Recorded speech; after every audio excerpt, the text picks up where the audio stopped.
A very warm welcome to the latest edition of the GSSS ISPRS Summer School in Remote Sensing and GIS, jointly organized by the ISPRS Student Consortium and the Brazilian chapter of GSSS, obviously affiliated to ISPRS as well. My name is Heipke, and I'm currently serving as ISPRS President.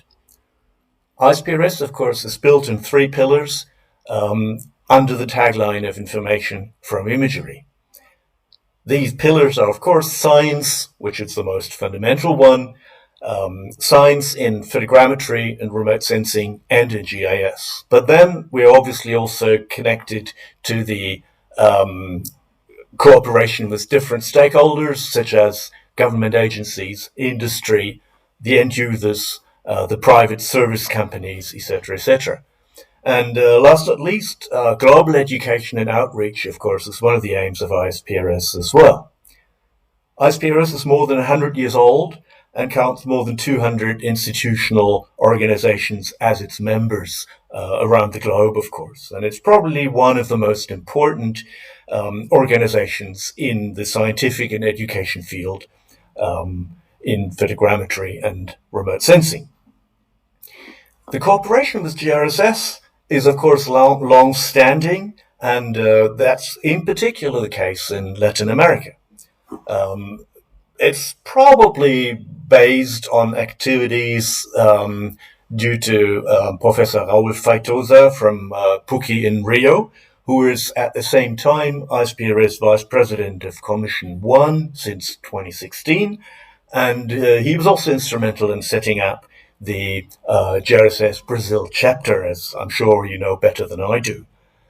We have a memorandum of understanding signed in 2018, and there was lots of activities such as these summer schools, tutorials, workshops in Latin America, but also beyond. We have cooperation with the Asian Association of Remote Sensing, just to quote one more example.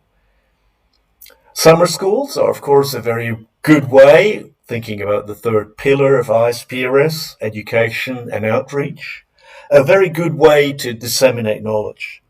For obvious reasons, since last year, these summer schools have taken on another format. They have gone digital, as most of our activities have. And that, of course, means there is no travel restrictions, and there is very little time restrictions now, such that many more people can attend without having to spend time and money to actually come to the areas where the summer school is being held. It also means that rather than a particular week or so, these activities can be spread out across a much longer period of time. So in your case, for the second successful time, it's a few months. And it does mean that you can have a large number of very prominent speakers, which, again, you were able to secure for this year's edition. I wish you a lot of success. I wish you interesting discussions. And my thanks, of course, go in particular to Professor Veraldo Liesenberg and his team from Santa Catarina State University, who have once again been instrumental in organizing this event. Thank you very much, and all the best.